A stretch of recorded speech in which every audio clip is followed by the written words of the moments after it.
Hello and welcome to my new series about divine experiences, teaching of the saints, and stories of ascetics in the world. Now from the book, Ascetics in the World. The Devil in the Television. The Witness of John Chrysopoulos, an architect from Alexandroupolis. I am married to Evanthia Sinatopoulou, and we have 3 children. A few years ago, when my son Chris was 3.5 years old, seeing his mother sense the home, he used to follow her and scent, supposedly, with his wooden little bells, which resembled a censer, and the whole house repeating, "Lord have mercy." One day, while he was scenting according to his custom with this toy, he omitted to sense the corner of the living room where the television was. My wife noticed this and asked him why he was not sensing the living room. Chris answered completely naturally that stranger who is sitting on top of the television does not allow him to sense there. "Why, what stranger, Chris?" my wife asked him again. "There, my good mother, he who is sitting on the television, don't you see him?" Chris could see with the pure eyes of his soul the devil sitting on the television, and whom furthermore Chris's supposed sensing bothered. After discussing the above event with our spiritual father, we took the television out of our home.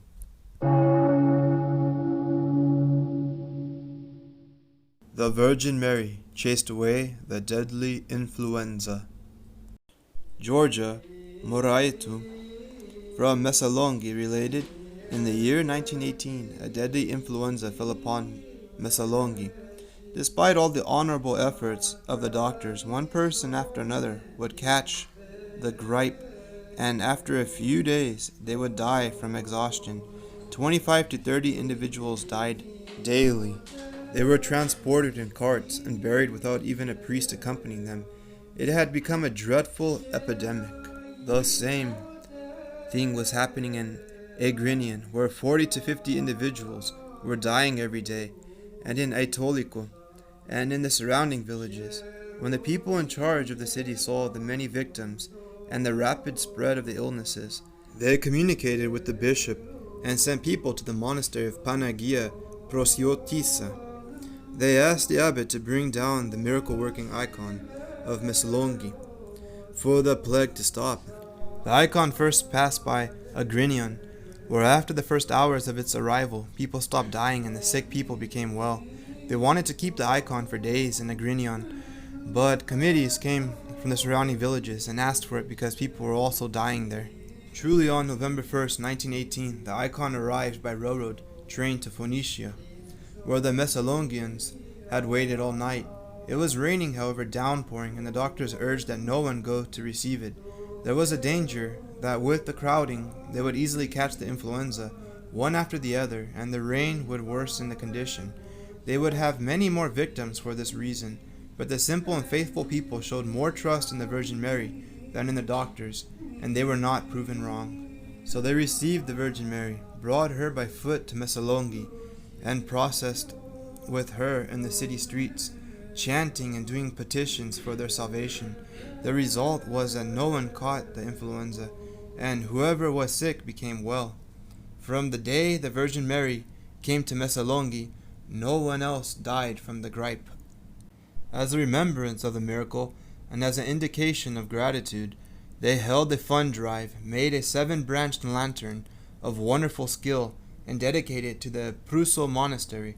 They also made a copy of the Panagia Prusiotissum icon, which this day is preserved in the church of St. Paraskevi.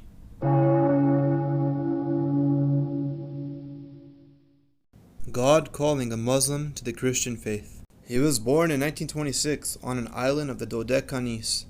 All his childhood he lived playing with the Christian children, while he himself was a Muslim. On the eves of the Christian feast, together with the children of the village, he would run to the caroling, playing his reed flute. The house where they lived was a stable. There at night on Christmas Eve, after the caroling and after he had lain down to sleep, he sensed the door open and Christ appeared before him. Christ was wearing a white robe. His face was smiling, and he told him, "I have come for you. You are my own child." And he disappeared. The same thing was repeated the following 2 nights. The young fellow was then about 13 years old. He ended up with a dilemma. Should he tell anyone about it or not, and to whom? After thinking about it, he decided to tell the village president, a venerable old man, Uncle Nicholas. He went to his home, related to him the whole story, and immediately asked him to baptize him. Smiling, the president answered him, "Do you think enough about it, my child?" The young lad answered him, "Yes, I thought about it. I want to be baptized." The president then explained to him that this would be difficult due to the fact that he was not of age and his parents could react.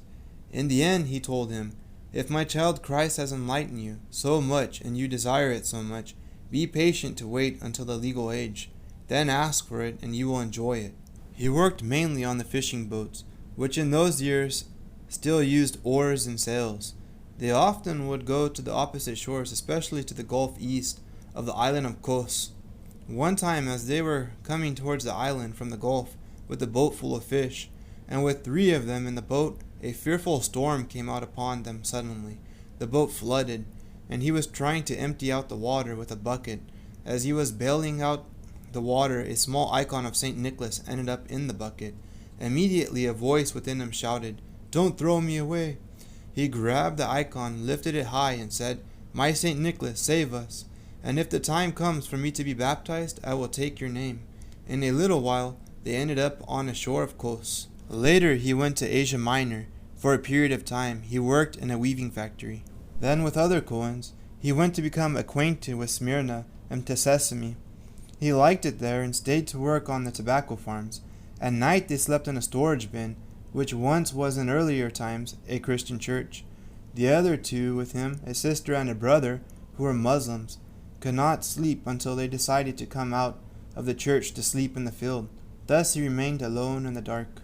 After sleeping for a short time, he opened his eyes and saw a light coming out from inside the altar. He looked outside. It was dark, but the church was shining brilliantly. The next night, the same thing happened. The 3rd night, together with the light, he heard a voice, "Do not forget your promise. You are my own child." After this happened until morning, he thought of how to become a Christian inside Turkey. When the sun rose, he saw that the voice had come out of the carved marble icon of the Lord, which also was the only one which had remained, carved above the altar. On the same day, after 1 or 2 hours, a command came for all refugees to return to their homelands. It was then the year 1945. Thus he returned to Kos, thinking to himself that he now could be baptized. Until then, he had not told any of his relatives anything. At that time, the English possessed the Dodecanese Islands. After the Italian occupation, he worked at the English police guard until the island's liberation in 1947. Later on, in 1949 through 1950, on the day furthermore when the Muslims were celebrating the Barami, his mother told him, "You need to go out also and go down. It's plain that you've now become a Christian." Then he took cause and answered, "I am not a Christian, but I will become one when I am baptized, chrismated, and take divine communion." That same night he saw in his sleep that the roof of his home was opening and 3 angels were descending into his room and telling him that they wanted to take him with them. He asked them if he could fly together with them, and then he saw that he began flying among the angels up to the shore. Subsequently, the angel in front, then the one on the right, and finally the one to his left, dunked him once in the sea, and they all returned home. In the morning he realized then and there that the time had come for him to be baptized. He went down to the port, found an acquaintance of his who was a naval man, and after explaining to him his purpose, went with him as his helper on a ship until they arrived in Kalymnos at the metropolis. Then they came to the sacred monastery of St. John the Theologian on Patmos to seek out the elder Amphilochios Makris. Nicholas Nicolaides came with him and subsequently became his godfather. After his first contact with Father Amphilochios and Father Melitios, his baptism was scheduled to take place at the sacred cave of the Apocalypse. Truly, the next morning the baptism of the man took place, celebrated by Father Jeremiah beneath the triple schism of the rock inside the sacred cave. He took the name Nicholas. When he returned to the sacred monastery of St. John, he went to venerate the sacred relics of St. Christodoulos, which were fragrant. On the previous day, however, before he was baptized, he did not scent anything when he had venerated them. After they received Father Amphilochios, Father Melitios, and Father Jeremias' blessing, they returned to Kalymnos. There he stayed at the home of Father Cyril. Where on the third night after he was baptized, the following occurred. The young Nicholas was still wearing the baptismal robe and had lain down to sleep in a room in which Father Cyril used to paint icons, next to the sea. The door of the room, which looked towards the sea, was a little open. Suddenly heard his mother's voice. Opening his eyes, he told her in Turkish, "Mother, how did you get here? What do you want?" And she answered, "I am to take you with me." "Mother, I am baptized and chrismated. Leave. I cannot come with you," Nicholas told her. However, she, with a loud voice, said to him, "Get up for me to take you." And she fell immediately on top of him and grabbed him by the shoulders to lift him up. He pushed her away, shouting, "Mother, do not dirty me." And his gaze fell on an icon of Christ. Then he shouted, while doing the sign of the cross, "My Christ, save me."